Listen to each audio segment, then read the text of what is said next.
Hi, everyone, again. I'm Dr. Yvonne Cason, the president of Spiritual Awakenings International. It is my honor today to introduce our next speaker, Mark Anthony, JD, psychic explorer and psychic lawyer, and pay a special tribute to him today to recognize his induction as an honoree in the Spiritual Awakenings International Circle of Honor, which is our Hall of Fame for groundbreakers and pioneers in the field of spiritual awakenings. Now, Mark Anthony is a fourth-generation psychic medium, but he's also an Oxford-educated trial attorney who is licensed to practice in Florida, Washington, D.C., and before the United States Supreme Court. Mark is the author of the critically acclaimed spiritual bestsellers, that's plural, bestsellers, Never Letting Go, Evidence of Eternity, and the Afterlife Frequency, two of which were considered for Pulitzer Prizes. Awesome. Mark has also been named a notable graduate by Britain's Arthur Findlay College of Psychic Science. He has also received the OMI Award for Best Psychic Medium by Om Times and Spirit Media.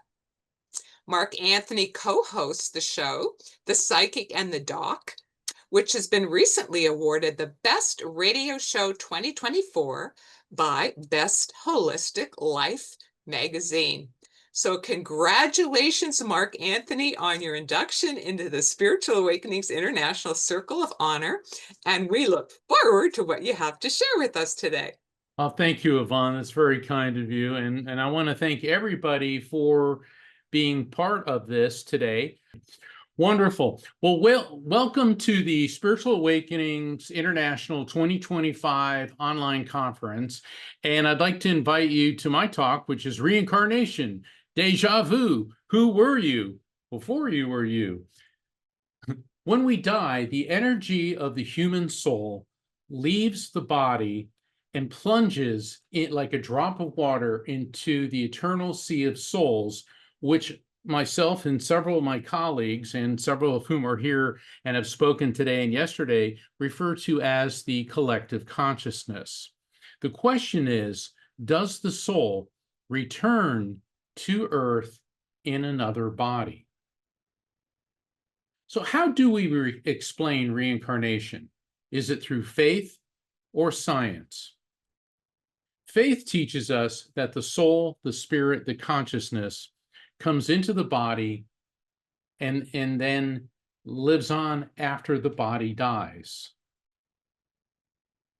Reincarnation comes from the Latin word meaning to enter the flesh again. It's the belief that living beings start a new life in a different physical body after each biological death.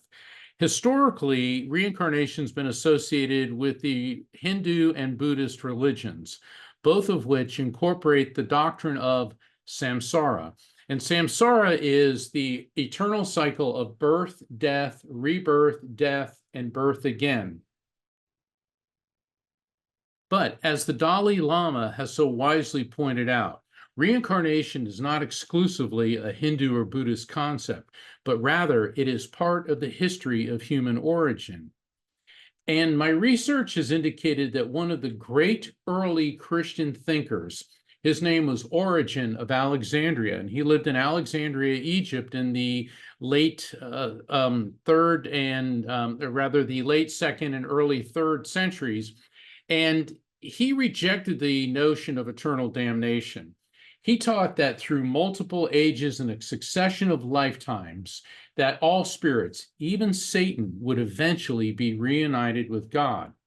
But then, a couple hundred years later, reincarnation was banned by the Fifth Ecumenical Council of Constantinople in AD 553. And reincarnation was purged from Scripture as heresy. But was it? When we examine Scripture, one of the most fascinating and studied passages is in Genesis 28, verses 10 through 12. Now, Genesis is part of the 5 books of Moses, which in the Jewish religion is known as the Torah. And that's the 5 first books. Genesis, Exodus, Leviticus, Deuteronomy, and Numbers. And the Torah was incorporated into the Old Testament in Christianity. And this is one of the most studied passages in Scripture for its metaphysical significance. And it tells how Jacob left Beersheba and set out for Haran, and he reached a certain place, and he stopped for the night because it was getting dark. He took one of the stones there, he put it under his head, and he lay down to sleep.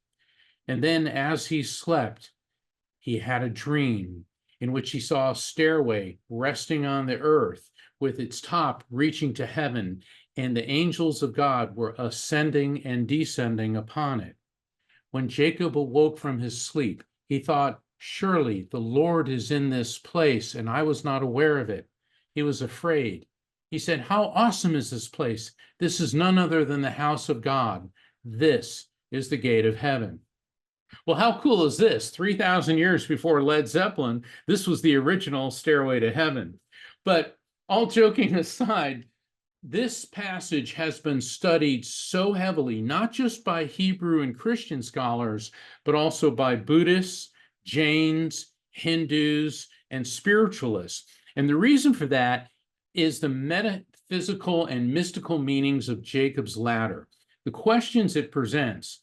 Does the procession of angels symbolize descent into human life, followed by ascent into spiritual life, followed by a return to human life? Sounds a lot like the doctrine of samsara. Are positive behaviors, acts of kindness the means of ascension to a higher level of existence? And the question posed, is Jacob's ladder a metaphor for reincarnation? Fast forwarding into the New Testament is the Transfiguration. If you think Jacob's ladder is heavily studied, get a load of the Transfiguration. In this particular passage, Jesus takes a select group of disciples, and it's Peter, James, and John, to the top of a mountain. And all of a sudden, Jesus begins to glow white, and a mist forms around them, and the spirits of Moses and Elijah appear on either side of him. And as they were coming down the mountain, Jesus instructed them, "Look, don't tell anybody what what you've seen until the Son of Man," which is interpreted as Jesus himself has been raised from the dead. And the disciples asked him, "Why then do the teachers of the law say that Elijah must come first?" Jesus replied, "To be sure, Elijah comes and will restore all things. But I tell you, Elijah has already come, and they did not recognize him, but have done to him everything they wished. In the same way, the Son of Man is going to suffer at their hands." Then the disciples understood he was talking to them about John the Baptist.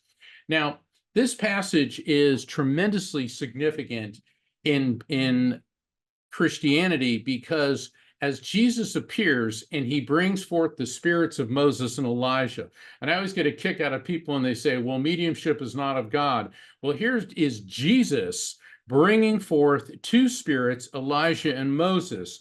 Moses was the bringer of the law, the 10 Commandments and the first 5 books, the Torah, bringing forth the word of God and the law of God. Elijah, who came later in the Old Testament, was very much an evangelical prophet, and he was considered the executor of the law. And theologically, Jesus is considered the embodiment of the law. So from that standpoint, the Transfiguration has tremendous theological significance. But now when we look at this, you have to realize that Elijah lived 800 years before Jesus. And the apostles are asking him basically, "Are you Elijah?" And Jesus says, "No, he appeared in the form of John the Baptist." John the Baptist was Jesus's first cousin, and he was executed, beheaded by order of Herod Antipas, the son of Herod the Great. That's the subject of one of my other lectures. But what we have here is what not just progressive Christian scholars, but progressive Hebrew scholars, Hindus, Buddhists, and Jains believe is a reference to reincarnation in the Bible. Now, For the most part, mainstream Islam rejects the concept of reincarnation. However, there's the doctrine of Ma'an, which is the returning, and that's been debated for well over 1,000 years. And the great medieval Islamic scholar Jalaluddin Rumi wrote, "I died as a mineral and became a plant. I died as a plant and rose to animal. I died as an animal and I was man. Why should I fear? When was I less by dying?" Now we come to explaining reincarnation through science. The first law of thermodynamics and physics states energy is neither created nor destroyed, only transferred from one form to another. We know from science that everything is made of molecules, and traditionally science is split into two major fields, the physical sciences and the biological sciences. The physical sciences, that's the study of inorganic matter, physics, chemistry, astronomy, geology, meteorology, engineering. Biological sciences, which my friends that are biologists call the squishy sciences, that's microbiology, cellular biology, botany, genetics, zoology, physiology, the science of living things. So we have inorganic versus organic. However, since the advent of quantum physics, we know that everything is made of molecules, which in turn are composed of atoms, which in turn are composed of electrons, protons, and neutrons, which in turn are composed of the smallest particle, which is pure electromagnetic energy, and it's known as a quantum. And that's where we get the term quantum physics.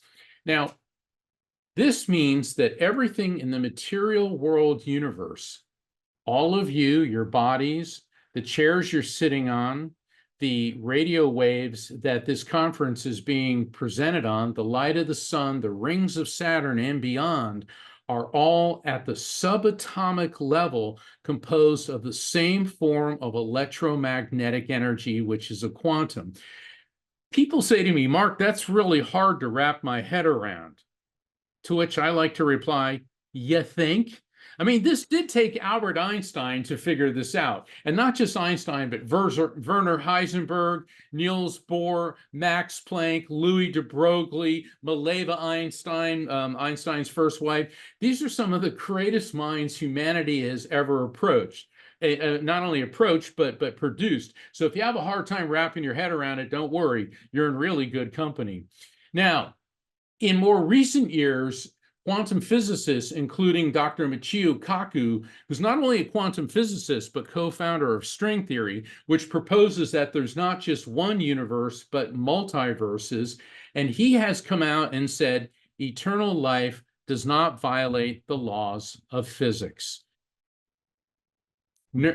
Neuroscience, which is the study of the human brain, teaches us that the brain is a carbon-12 and salt resonator floating in water. It has an electromagnetic field, and even though the brain is only 2% of the body's weight, it uses over 20% of the body's electrical energy. The official position of neuroscience is that the brain creates consciousness through chemical reactions and electrical impulses, but neuroscientists can't explain how.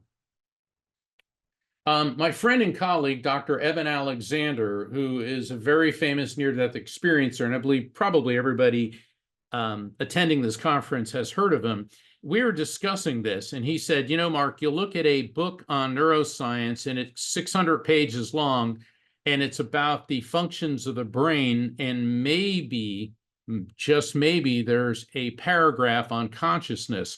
And he said that's because neuroscience is completely at a loss to explain how the brain creates consciousness.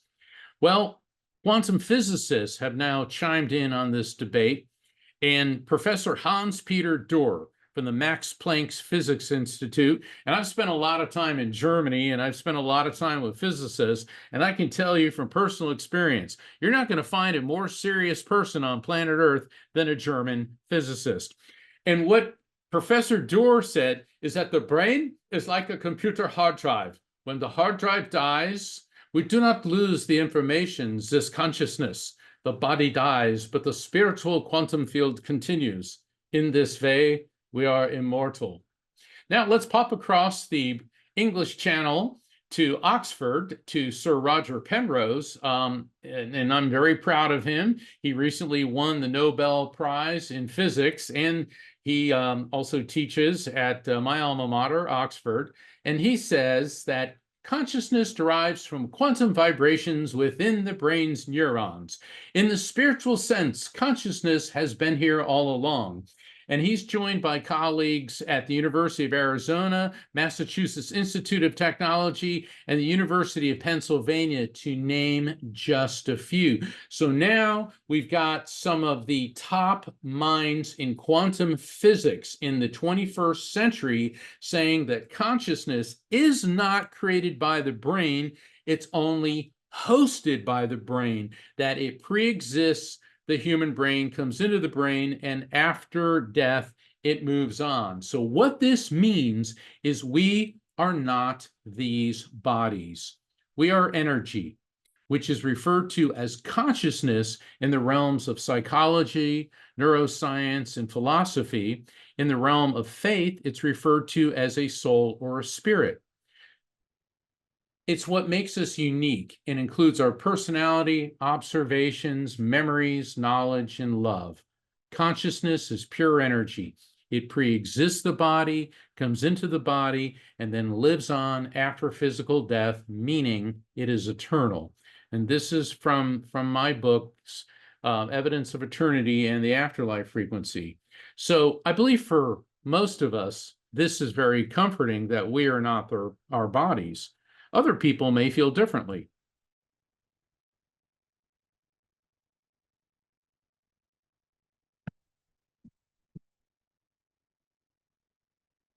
Physics teaches us that energy is neither created nor destroyed, only transferred from one form to another.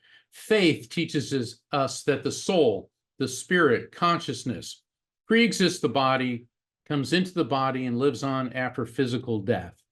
After years of scientific research and a lifetime as a psychic medium communicating with spirits, I developed the term the electromagnetic soul, the EMS, to describe in 21st century terms what we really are, that we are a soul or a spirit, which is pure consciousness, which is eternal electromagnetic energy. Now, some of the criticisms I've gotten is that electromagnetic soul sounds very complicated and it removes the element of humanity for it. However, my dear friend and colleague says, let's look at the term electromagnetic soul in a different way. That soul stands for the source of universal love. And that friend and colleague is the esteemed Dr. Gary Schwartz, Professor Emeritus of the University of Arizona, and one of the top afterlife and survival of consciousness scientists in the world. The brain has 5 main frequencies: gamma, beta, alpha, theta, delta. And your brainwave frequencies shift depending on what you're doing. Gamma, that's when you're doing a calculus exam and your brain's running at full throttle. Or, if you're not into calculus, maybe you're on Final Jeopardy, okay? So you're a Jeopardy contestant at the final round. So this is when you are really cranking mentally. Beta, that's the activities of daily living, the state that we're all in right now. This enables us to get up in the morning, tie our shoes, pay our bills, do our jobs, deal with our family. Alpha is when we begin to relax. And for our friends in Southern California, I call this the groovy baby state. That's because as you go into alpha, that's a meditative state. As you start to relax, you go from alpha into theta. Theta is reduced consciousness. It's the dream state. And then there's delta. Delta, there's very little brainwave activity going. And initially, when discovered, people thought, well, delta, you're essentially brain dead. Not at all. What's happening in delta, this is in a very deep state of sleep, and your body is shifting energy from the brain into your immune system, also in cellular regeneration. For kids, this is when they're growing. For the rest of us, this is when we're healing. However, it is at the alpha theta border, and each of these brainwave frequencies can not just be identified, but also quantified according to their hertz, which is their frequency, and it is around 8 hertz where psychic and mediumistic activity occur.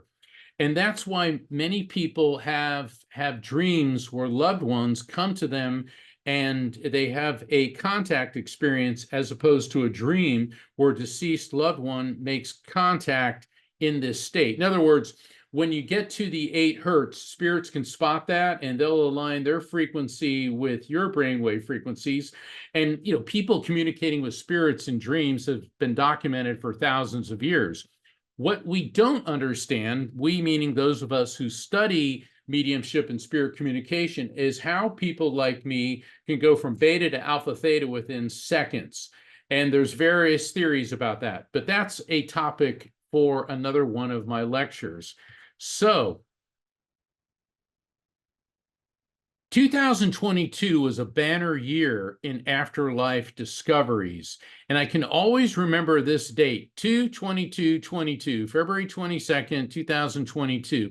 In Tartu, Estonia, an 87-year-old man began having epileptic seizures, and standard protocol is to regulate his brain waves, or not regulate, but to measure his brain waves through an EEG, an electroencephalogram. And then during this, he had a massive heart attack and died. And this was the first time in history that an EEG recorded a dying human brain. And what the Dr. Vicente at the University of Tartu in Estonia said, just before and after his heart stopped, we saw changes in a specific band of neural oscillations, so-called gamma oscillations, but also in others such as delta, theta, alpha, and beta. In other words, all of 5 brainwave frequencies surged off the charts. This made world medical news. And Dr. Zimmer from the University of Louisville said the brain may be playing a last recall of important life events just before we die, similar to the ones reported in near-death experiences.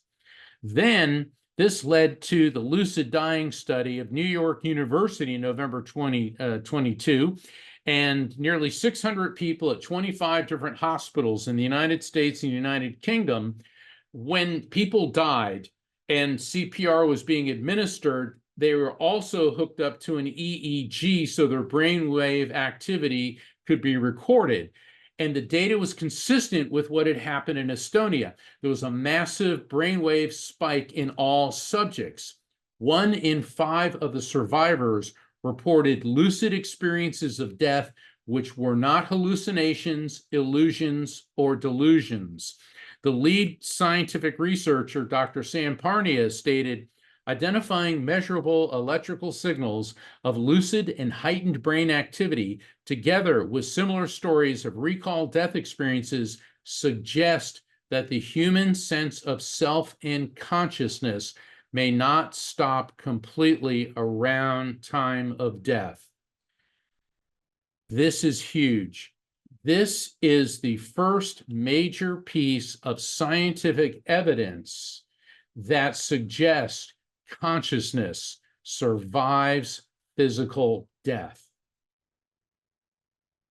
Near-death experiences. It's when somebody dies and their EMS, their electromagnetic soul, separates from their body. They've been studied worldwide, and there are similarities between them.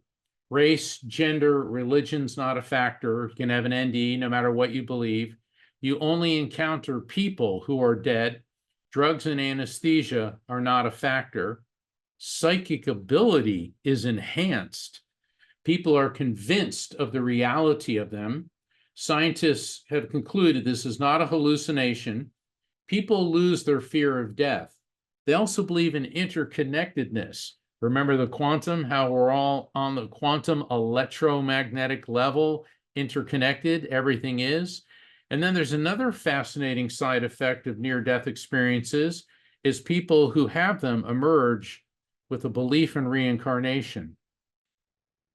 So, my electromagnetic soul theory proposes that when we die, our EMS quantum leaps from our material world dimension to the afterlife frequency, the other side dimension. The EMS exists outside of the physical body, until it is recycled into a different body. Many prominent people throughout history believed in reincarnation. One of the greatest minds this world has produced was one of the founding fathers of the United States, Benjamin Franklin. He discovered electricity. He was a scientist, an inventor, an ambassador, a printer, and he wrote his own epitaph on his gravestone. The body of Ben Franklin, printer, like the cover of an old book, its contents torn out and stripped of its lettering and gilding, lies here, food for worms. But the work shall not be lost, for it will, as he believed, appear once more in a new and more elegant edition, corrected and improved by the author. Henry Ford, founder of Ford Motor Company and the assembly line, stated, "I adopted the theory of reincarnation when I was 26. Genius is experience. Some think it is a gift or talent, but it is the fruit of long experiences in many lives." Perhaps the greatest general this country ever produced was George Blood and Guts Patton. He was actually the only general in the United States that Adolf Hitler was afraid of. And he was known to have believed in reincarnation. He wrote, "So as through a glass and darkly, the age-long strife I see, where I fought in many guises, many names, but always me." Patton commanded the U.S. Army when we invaded North Africa. The U.S. and Britain invaded Morocco, Algeria, and Tunisia, which was under Nazi control, to wrest it from Nazi control. And in the modern-day country of Tunisia, he visited the ancient archaeological site of Carthage. Carthage was a city that the Roman Empire had conquered, and it was a huge and bitter battle between Rome and Carthage. And Patton went there with his staff, and he began to explain in exact detail how 3 Roman legions were here and they charged, and he explained the battle in such detail, and his staff said, "How do you know this?" And what he said was, "Because, gentlemen, I was there." In the 1960s, Ravi Shankar, sitar virtuoso and maestro, met Beatles lead guitarist George Harrison. And George was very captivated with Hinduism and Indian spirituality and mysticism. And through Ravi Shankar, George Harrison came to believe in reincarnation. He started writing about it in Beatles songs, and then certainly in his solo career after that. The Beatles song "Within You, Without You" on the Amazing Sgt. Pepper's album started a whole slew of musical trend where reincarnation was now coming out of the shadows of the fringe in Western society to becoming more openly discussed. But the tipping point occurred in 1983 when actress Shirley MacLaine released her book Out on a Limb and went into great detail about her beliefs in reincarnation. And now a major Hollywood celebrity wasn't afraid to discuss reincarnation. One of the great honors of my life was conducting a reading, a mediumship reading for Shirley MacLaine. If I had the time, I'd love to share it with you because it was pretty fascinating. Well, other major stars, Oprah, Prince, Loretta Lynn, have also come out and voiced their beliefs in reincarnation and past life memories, as did Star Wars and Indiana Jones creator George Lucas. So when we think about reincarnation, we tend to think, well, in a prior life, we were all kings, queens, aristocrats, or nobles. But the truth is, we were probably the people laying in the mud who were not living in a palace. But this brings us to the curious and fascinating case of Dorothy Louise Eddy. She lived from 1904 to 1981. She was a little girl living in Edwardian England and wasn't talking much until she fell down a flight of stairs. And then after that, At age 4, when she fell down the flight of stairs, she started talking about ancient Egypt and how she wanted to go home to Egypt. Initially, her parents thought, this was just the fanciful imagination of a toddler. And then they brought her about 2 years later to the British Museum, and there was an exhibit on the Temple of Seti, which is along the Nile River, and there were pictures of the Temple of Seti at Abydos. And Dorothy said, "Well, that's not what it looks like.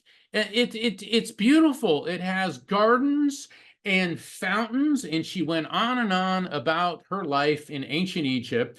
And her parents did what proper Edwardian parents did in this situation and had her committed to a mental institution. So, unfortunately, Dorothy spent most of her young life in and out of treatment and in mental institutions. And when she was 18 years old, she somehow got enough money to hop on a ship and she headed to Egypt. She worked as a volunteer for archaeologists on the Giza Plateau, and that's where the Great Sphinx and the Great Pyramids are located. And the archaeologists were happy for the work. I mean, she was a volunteer, she was a laborer, but then they noticed something very unusual about her. Within a year, she had learned not only to read ancient Egyptian hieroglyphs, but to actually pronounce the words and speak the language. Now, this is significant. Hieroglyphs are an extremely complex language, and it takes PhDs years to master this, and she did it in under a year. But she wasn't content working on the Giza Plateau. She said, "I need to be further south," and it's about 300 miles south. "I need to go to Abydos, to the temple of Pharaoh Seti I." So she set sail on a felucca, an Egyptian boat, down to the temple of Pharaoh Seti.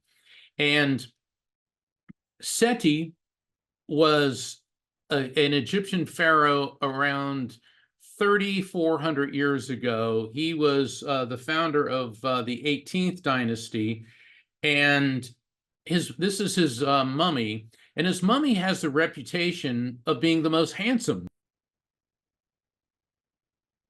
He has the reputation for being the most handsome mummy. In fact, artists have used AI to recreate what they believed Seti looked like. And Dorothy Louise Eddy said that she lived during his reign and that her name was actually Bentrashite. And now she wanted to be known as Om Seti. So she dropped the name of Dorothy Louise Eddy and became Om Seti, which inadvertently translates to beloved of Seti. Then she said she met Seti at a garden at the palace in Abydos, and she insisted she knew the location of a garden and a tunnel hidden beneath the northern part of the temple. Well, the archaeologists humored her. That is, of course, until they found the remains of the garden and a tunnel beneath the north side of the temple exactly where Om Seti said they were. She also said that the Temple of Seti holds many secrets that have yet to be discovered, and some of them are going to be more surprising than the treasures of King Tutankhamun. I had the pleasure of seeing an interview with Om Seti. She died in the 1980s, and she said, "Many people come to Egypt in search of a prior life. You have no idea how many Cleopatras I've met." This brings us now into the 1970s to University of Virginia Center for Reincarnation Studies. Dr. Ian Stevenson was the head of the Division of Perceptual Studies at UVA. He studied over 2,500 cases of children's memories of previous lives. He approached reincarnation from a strictly scientific viewpoint. He saw his job as to gather all the information, data, and investigate. He kept religion out of it. He applied the scientific method. This was objective observation. After his death, Dr. James Tucker took over the Division of Perceptual Studies, and building upon Dr. Stevenson's work, Dr. Tucker stated that court is a case of reincarnation type, and that relates to children who recall prior memories. But there's also two ways that people recall prior memories. One is court, case of the reincarnation type, and the other is through PLR, past life regression, which some of the other speakers today have discussed. Court similarities. As soon as the child can communicate, he or she describes a previous lifetime. The child remembers details of his or her death in the prior life. Based on information provided by the child to the biologic family, in other words, the family that the child has been born into, that child's family from a prior incarnation is eventually identified. In other words, you can identify this child's family from another life. Personality traits, preferences, and habits persist. Gender usually stays the same, which is really, I think, fascinating. Relationships are renewed through reincarnation. This brings us to the fascinating case of Ryan Hammonds. He was born in 2005 in Oklahoma to a conservative Baptist parents. His father, Kevin's a police officer. His mother, Cindy, works for the court clerk's office. And as a child, he had enlarged adenoids, and it affected his ability to hear and talk. But then, at the age of 4, the adenoids were surgically removed, and he started talking. He'd run around the house yelling, "Action, action," and he said that he worked in movies. But then he also had nightmares where he would wake up screaming, clutching his chest, saying, "My heart exploded at my home, the one with the swimming pool." Now, this is not exactly what you want to be happening with your 4-year-old. Then one day he said to his mother, "Mom, I think I used to be someone else. I lived in Hollywood." Well, his parents, as good Baptists, had no idea how to handle this, but his mother, Cindy, was particularly understanding and sensitive. So she started keeping a record of his past life memories. He said he was very rich. He had danced on Broadway. He married more than once. He lived on a street with rock in its name. He had 3 sons, but he couldn't remember their names. He worked for an agency where people changed their names. By the time he was 12, there was a list of 230 items, more than any other case of reincarnation type. But then, one day, Cindy and Ryan were thumbing through a book about old Hollywood. And Ryan froze when he saw this one picture, and he said, "Hey, that's me." But who was that? He wasn't named in the book. Now, this is when Dr. James Tucker from the University of Virginia was brought in, and Dr. Tucker saw this and got in touch with a film historian, and the film historian researched and discovered this man was an uncredited extra in a 1932 Mae West movie, Night After Night. Further examination yielded the identity of the uncredited extra. His name was Marty Martin. He started his career as a Broadway dancer. He moved to Hollywood to become an actor. He only appeared in one film, an uncredited extra in Night After Night. He became a Hollywood talent agent where actors changed their names. He was born Morris Kolinsky, but changed his name to Marty Martin. He was very wealthy. He was married 4 times. He had 3 sons, and he lived in a house with a pool on a street with the name Rock in it, which was Roxbury Lane in Beverly Hills. Dr. James Tucker verified 55 of the things Ryan said about Marty Martin is true. And then Ryan said something very unusual to Dr. Tucker. He said, I don't see why God would let you be 61 and then make you come back as a baby.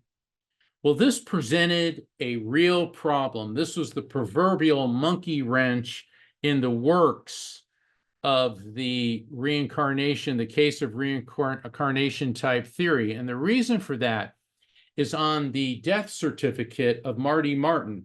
It stated he was born on May 19th of 1905 and died on December 25th, 1964. That makes him 59 at the time of death, not 61. Why the discrepancy?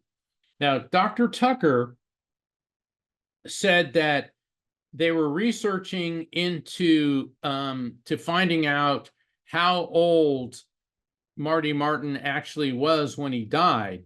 But I decided to do my own investigation. Hey, I'm the psychic lawyer, right? Okay. I've spent a lot of my life doing research, not only in cases, but also through scientific means. And I located Marty Martin's gravestone.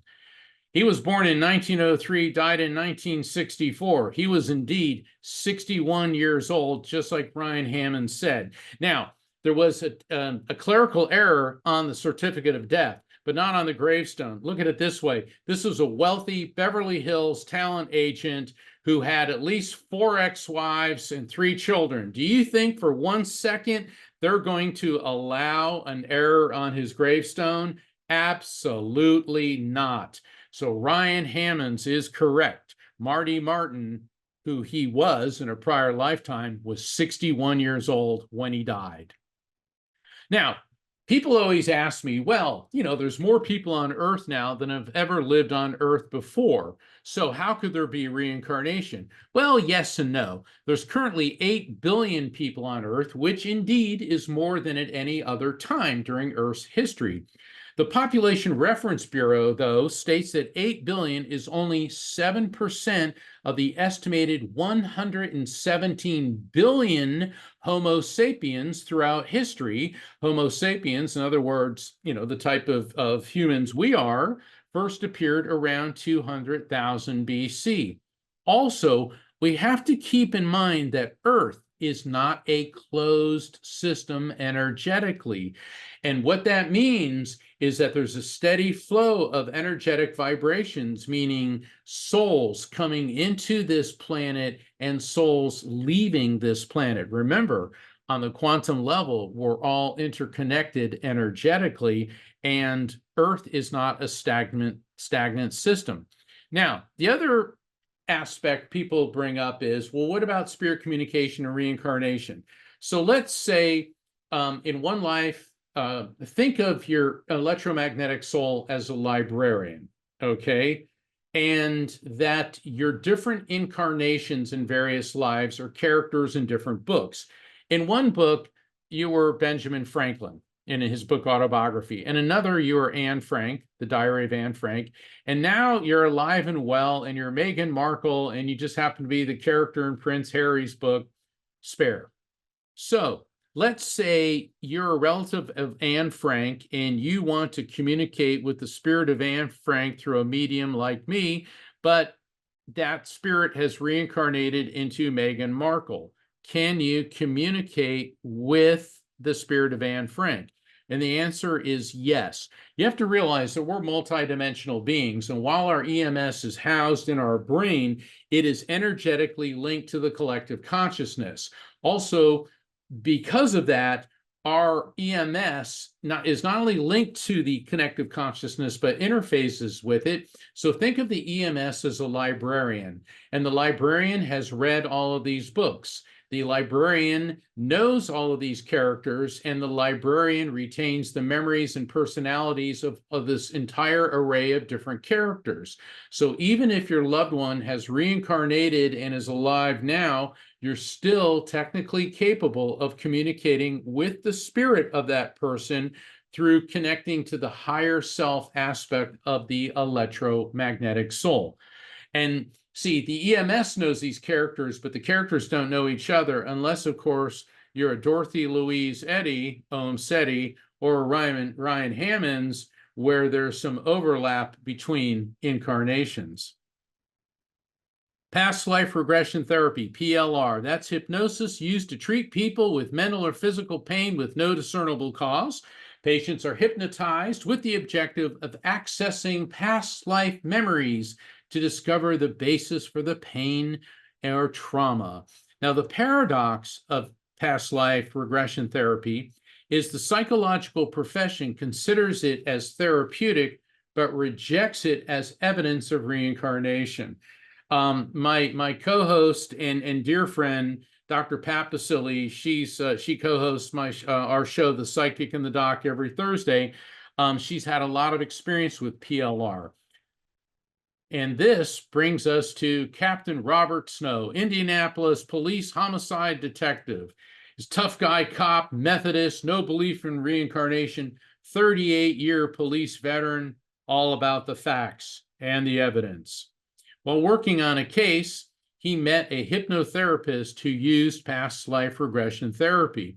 And he scoffed at it. He said, that's just goofy people trying to find a way to blame their problems on someone else in another lifetime. Well, the PLR therapist dared him to try it. You don't challenge an Indianapolis police captain in charge of homicide and expect him to turn it down, and he accepted the challenge. So Captain Snow underwent past life regression therapy, and he described it as being like on a theme park ride where you observe images from prior lives stream by. He said he could see, smell, hear, feel, and taste things from another lifetime. He hit on 3 different lifetimes. The earliest was prehistoric. He said it was like being a caveman. The next was as a woman. Let me tell you something. For a big bruiser, tough guy cop to say, I was a chick, I mean, this was like really, really blowing his mind. But then the most recent was a lifetime that occurred in what appeared to be the late 1800s. And that's the one he focused on the most in this session. And he saw himself traveling along a cobblestone streets with horse-drawn carriages and gas lights everywhere. And he walked up to a mansion, looked through the window, and he saw himself painting a portrait. And the first thing he thought was, I hate painting portraits, but I need the money.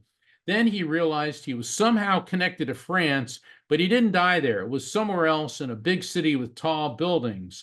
But what really perplexed him was he was painting a portrait of a hunchback woman.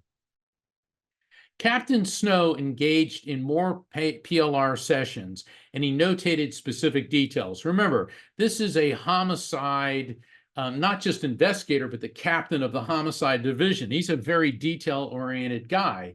And the notes he made about his past life through past life regression therapy was that he hated painting portraits, but did it for the money. He used the name Jack, had to use a walking stick. He and his wife in that lifetime spent time in France. He was happily married, but his wife couldn't have children. A female relative died of a blood clot. He died in a large city with tall buildings in the fall of 1917. But he was haunted most of all by the portrait of a hunchback woman. He remembered every paint stroke used to create it.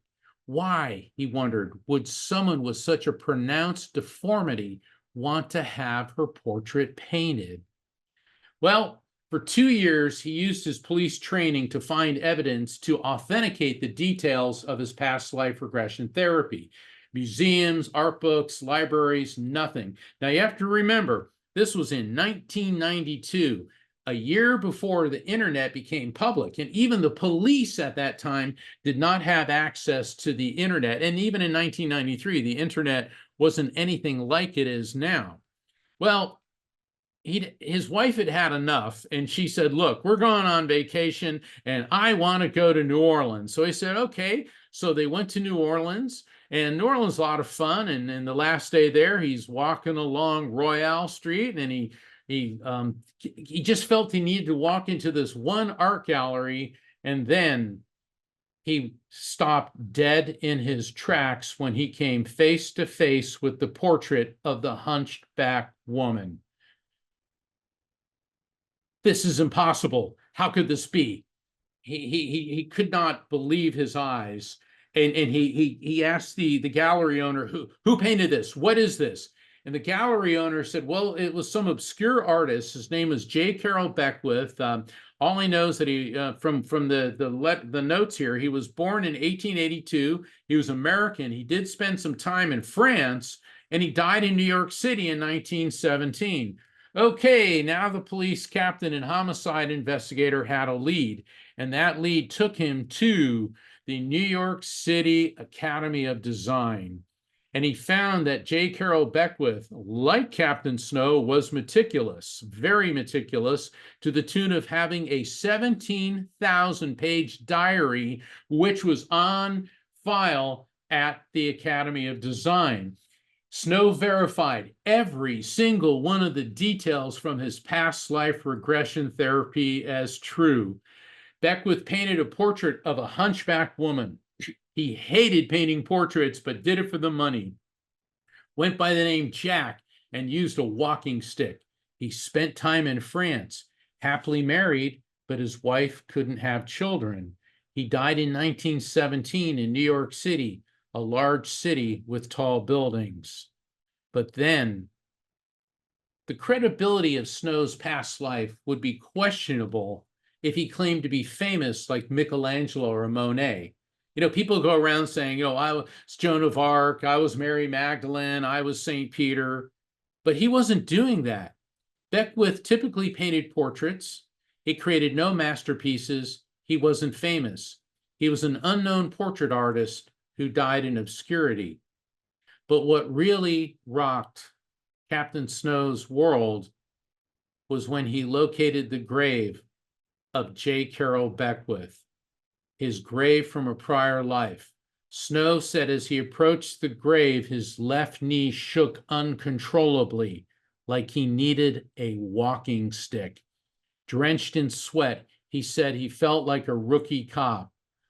And I interviewed him on the Psychic and the Doc with Dr. Pat, and he said to us, in the line of duty, I'd been shot at, people tried to stab me, but nothing unnerved me as much as discovering my past lifetime. So the questions I put out to you, to all of you, do you have fears and phobias that have no apparent cause? Are you drawn to certain time periods and cultures? Do you have talents and passions that feel natural? What about an eerie feeling you've lived before? Do you have strong feelings of déjà vu? What about recurring dreams of people and places that don't correspond to anything you know in this life, but they feel so familiar? If so, you too may be experiencing repercussions of reincarnation. Now, for a lot of people, that's really hard to grasp. So let me leave you with this.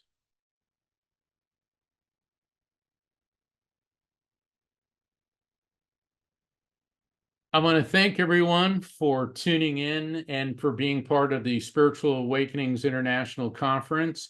I invite all of you to visit my website, afterlifefrequency.com. I invite you to sign up for my newsletter. Every Thursday, I co-host The Psychic and the Doc. We just won Best Radio Show of the Year 2 years in a row, 2024 and 25. I was recently on an episode of Destinations of the Damned with Zach Bagans on Discovery Channel, and it's streaming on Discovery Plus, Hulu, and Max. I'm very honored to be inducted into the Circle of Honor by Spiritual Awakenings International, and I was just awarded Visionary of the Year by Best Holistic Life magazine. You can find out about all of this and my books and scheduling a reading with me by visiting afterlifefrequency.com. So I'm going to go ahead and stop the screen share and we can move on to the question and answer portion. Thank you, Mark.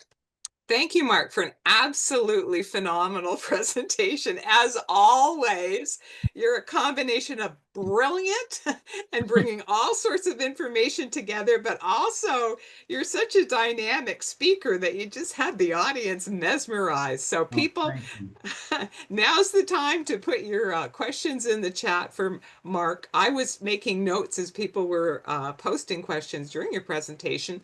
Some of them you went on to answer, but I'm going to ask you the questions anyway that were coming up because these are things that people, were wanting to ask you.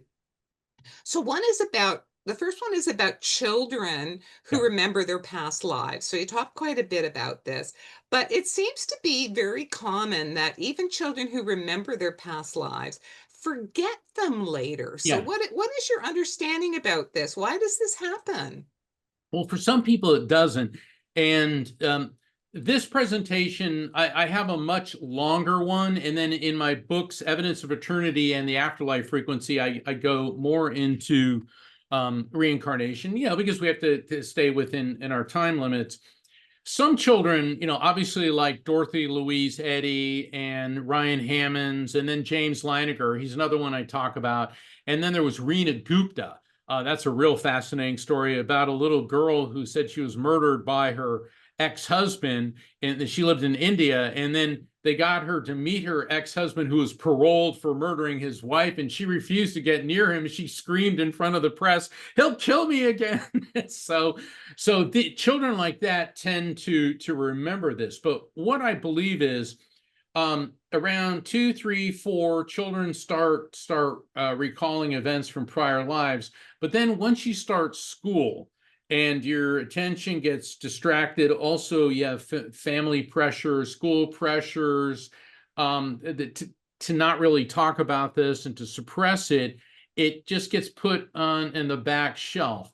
And that's why PLR, I think past life regression therapy, I think it's good for everybody, can unlock these things. So I think it may have to do more with socialization and so-called education that causes that block. Mhm, mhm, mhm. Another question that came up, which I think is also very interesting, is are you convinced that past lives occur consecutively, or can they be overlapping, or can they be happening all at once? So this is our audience here at SAI. So, what are your thoughts Oh, about that?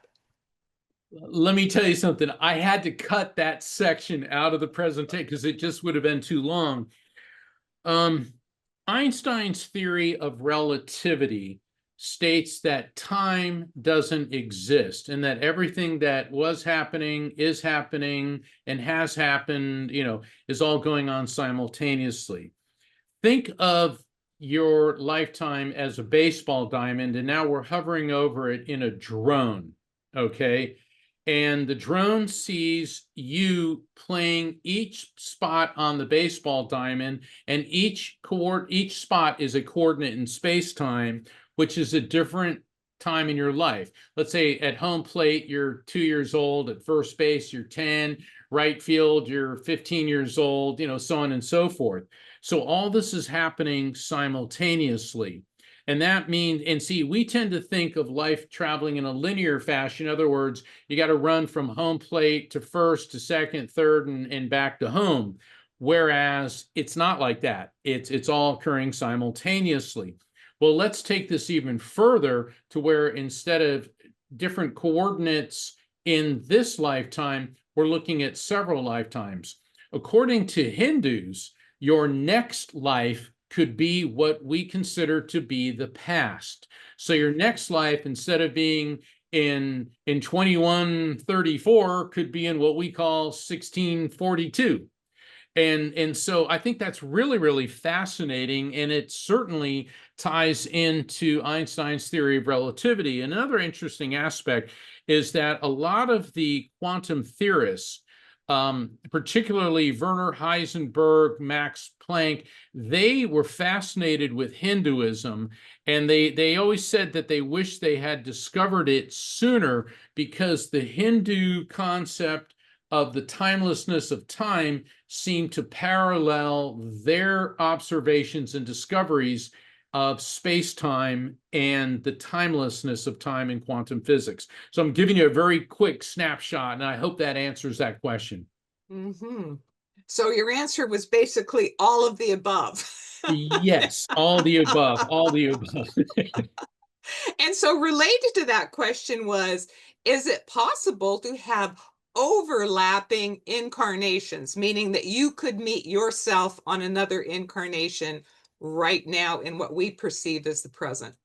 I don't rule out anything is impossible, yet I do believe that would be highly improbable because, it's one soul per customer, but then again, we do have the higher self aspect of that. Also, that there's been so many science fiction stories involving time travel where people encounter themselves in another time. I always say on social media, what would you tell your 18-year-old self? And mine would be buy Amazon stock. That's a joke, everybody.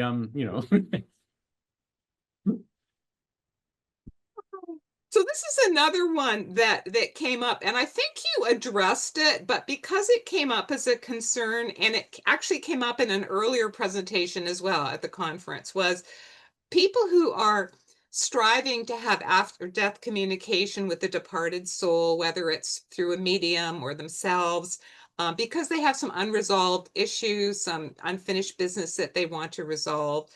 Can this be done if that soul has already reincarnated? I think you Yeah, partly answered it, but if yeah, you could yeah. explain that, please. Mhm. Yeah, I answered that where I was explaining how the electromagnetic soul, the EMS, is like a librarian that contains the memories of all of our various incarnations. So through spirit communication with a soul that has reincarnated, you can still communicate with that soul because what you're communicating with is the higher frequency, the higher dimensional aspects of the EMS as it is part of the collective consciousness. So the answer is yes. Also for spirit communication, and I've done over 15,000 readings, and it's the great honor of my life. I thank God every day for inheriting this ability. It runs in my family, and it is such an important therapeutic step in the journey through grief. The objective of spirit communication is to enable the recipient to receive messages of love, healing, and resolution. Because nothing is more painful than someone dying and you have regrets, forgiveness issues, things you shoulda, coulda, woulda done, and thinking that you'll never be able to do that. And through spirit communication, through a medium like myself, you can find that resolution. Mhm. Mhm. Exactly. It's all ultimately about healing. So then we had some questions. And again, I think you sort of touched on this, but I think people want some clarification about the souls that are incarnating here on Earth in physical bodies. And are souls incarnating here, where you're being asked, from other worlds, from other dimensions? How do we Certainly. account for the increasing number of souls? Well, I covered that in that one slide. Earth is not a static system. Because people always say, well, there's more people alive today than have ever lived before. Well, there's more people on planet Earth than were ever on planet Earth at one particular time. But according to the Population Reference Bureau, since the last 200,000 years, which is when Homo sapiens emerged, there have been 117 billion people that have lived in that 200,000 years. But energetically, there are souls coming into this earth and souls leaving it. As the Hindus and the Buddhists and spiritualists believe, you go through a series of incarnations in this dimension until you're done with it. And then you transfer to another dimension. Perhaps it's what we call heaven. Perhaps you quantum leap to another planet, another dimension. and you begin another series of lifetimes. But that doesn't mean Earth is like this a water bottle, and then when I drink it up, it's all done. It's yeah, water is leaving it, but water, in other words, the energy of souls, are also coming in and replenishing it constantly. The Hindus believe in, and I'm not trying to sell anybody on Hinduism, but they have been studying reincarnation for 5,000 years. And we hear in Christianity about the end of times, the end of times.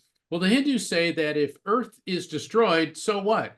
A new Earth will reform and new souls will come. So they're not so focused on in the beginning, as opposed, they believe more in a beginning, because life is an eternal cycle. And once we start studying quantum physics, you see that that's what the case is. Energy is neither created nor destroyed, only transferred from one form to another, and that includes the energy of your electromagnetic soul. Mm-hmm, mm-hmm. Awesome. Dana had a question. She was wondering, how is learning about one's past lives, how can that be healing to people? Because it seems it's traumatic to people who are remembering it. So how can learning about our past lives actually be healing to people? That's where past life regression therapy comes in, and that's where the American Psychological Association is trying to play both ends, because there's a lot of people, let's say you have a horrific fear of the water, like you're going to drown, you're going to drown, you're going to drown, and that you go into PLR and it's discovered you drowned in a prior lifetime. And one of the best ways to conquer fear is to confront it. And by confronting that fear, it begins to melt away. Speaking from personal experience, my whole life I was terrified of heights. And I don't like being afraid of anything. Okay. I mean, my dad was a Navy SEAL, and they always taught me if you're afraid of something, eliminate it. And so the way I dealt with my fear of heights is I decided to go, I was in Hawaii on the island of Kauai, and I decided to go zip lining. Okay. Well, the first couple of zip lines weren't so bad because they're about, 10, 15, 20 feet off the ground. But the last one, they called it the Big Kahuna. And boy, was it. It was 800 feet long, and it was a good quarter mile above the surface of the earth. And I remember when I was hooked into my harness and ready to go, I broke out in a cold sweat, and I was confronted with sheer terror. And then I realized this is the only way I am going to conquer this fear, is to hit it head on. And the same thing can be achieved through past life regression therapy. That's the point of it. People with phobias or illnesses, okay, that have no medical explanation why you have them. There have been many accounts where people go in and they discover, well, I get lung infections all the time because I found out that I died of tuberculosis or pneumonia or whatever in a prior lifetime. And by confronting that, it ceases to become an issue. Mm-hmm, mm-hmm. Obviously. As you probably know, I had a very serious head injury in this incarnation that I died from and was sent back. And part of my healing, partway through my healing from traumatic brain injury, was when I unblocked a past life memory where, guess what? I was killed by a blow to the head. And so part of my healing was unblocking that memory and, It, and working through it. Yeah, it's funny. I did a PLR one time, and I found out that in one of my lives, I fell off a building to my death, and then I wondered why in this life I've always been afraid of heights, and then after I did the zip lining, I still don't really like them, but it's not like I was before. I don't break out in the cold sweats and all that. It's just that, and the funny thing is, what do I enjoy doing in my free time? Hiking in mountains. Go figure. Go figure. It's like a Right. moth drawn to the flame. But once again, I like hiking in mountains because I love to be in nature. And also, don't let your life be ruled by fear. Okay. Now, and I know in the metaphysical world, Yvonne, a lot of people say all fear is bad, all love is good. And it's not that simple. Fear sometimes is a good thing. Fear of sticking your hand in a basket of rattlesnakes is a very good thing to be afraid of. Falling in love with a narcissistic sociopath is not a good thing. Okay. So we got to be careful. I learned this in the practice of law. There's yes, there's no, and there's the gray area in between. Yes, love is good. And if more people believed and loved their neighbors as themselves and lived a loving life, I think planet Earth would be better. Unfortunately, for every Gandhi or Mother Teresa, there's 10,000 Vladimir Putins. We had another question that's on a slightly different tangent. It's about the phenomenon of the walk-in. And so this person was asking, have you ever had an encounter with a walk-in, either channeling it or somebody who came to you as a client who was a walk-in? Nope. I differ and I depart with my colleagues. It's one soul per customer. I don't believe in walk-ins. However, I do believe that there are people who are channelers and don't know it. In Britain, they're referred to as trance mediums. And a trance medium or a channeler is somebody who opens up your body and allows a spirit to come in and temper. I don't like using the word possess, but use it. And I think a lot of cases of possessions and walk-ins are actually a misinterpretation, or rather a misunderstanding, that the person undergoing the experience is actually a channeler, but they don't know it. Interesting interpretation. Yeah, and like I said, I'm not the be all and end all. None of us are. I have insights. That's my insight. So, if somebody doesn't agree with me, that is their absolute choice. All righty.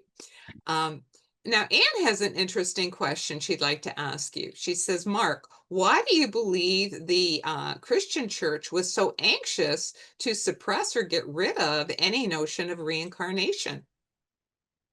Wow, that's also part of my longer reincarnation lecture. I do a whole section on what the Romans did to Christianity.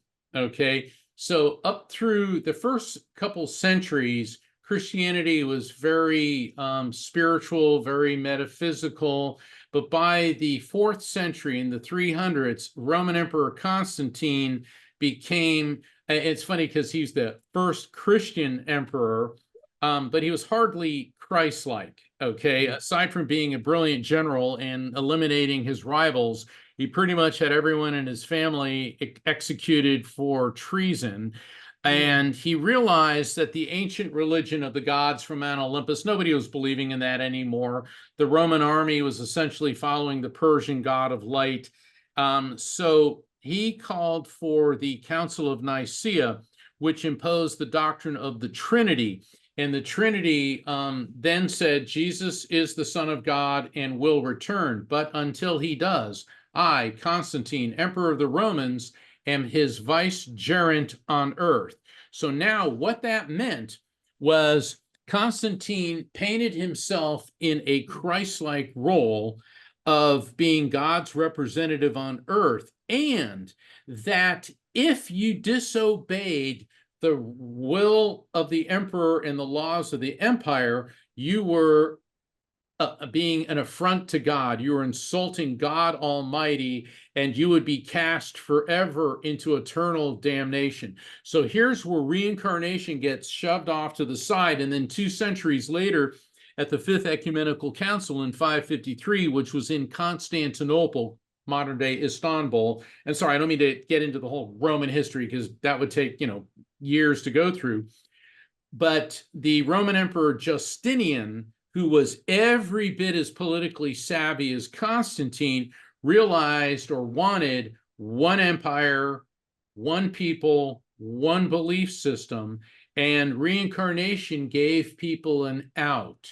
Like they could come back and do things over, but no, they wanted it. You have to obey the emperor. And this is where the divine right of kings started with Constantine, flowed through Justinian, and then throughout Europe and the Middle East. Because once the great Islamic invasion started in the 7th century, all the sultans, the emirs, the caliphs all said, I am anointed by God, just like Constantine and every every European king did. I mean, when King Charles was crowned, and I watched the ceremony, he is defender of the faith, and that tradition, it can be traced all the way back to Constantine in about the year 330.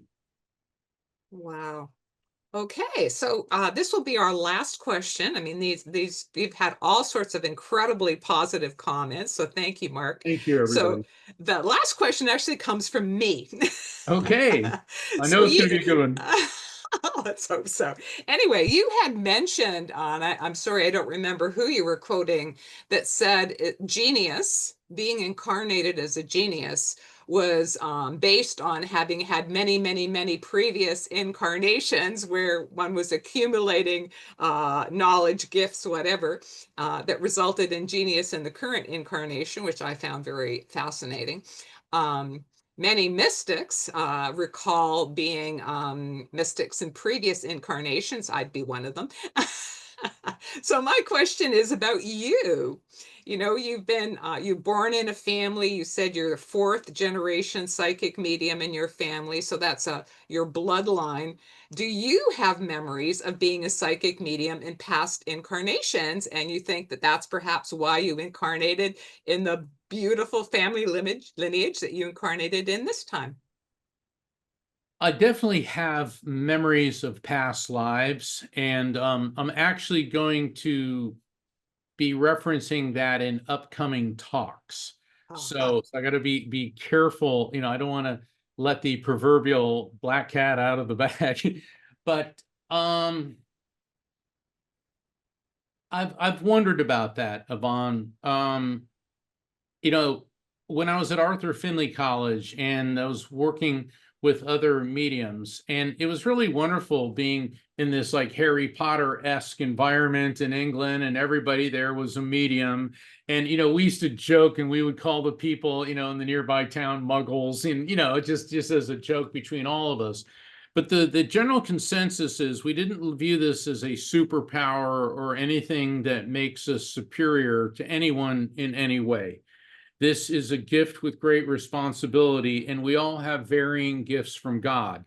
For the people who are religious, who like to cast stones and say this is not of God, I recommend they go to 1 Corinthians chapter 12, verses 4 through 12, which lists the gifts that God gives to all of us. And there's several gifts, two of which are prophecy, which is foretelling future events, and another is discernment of spirits, which is what we as mediums do.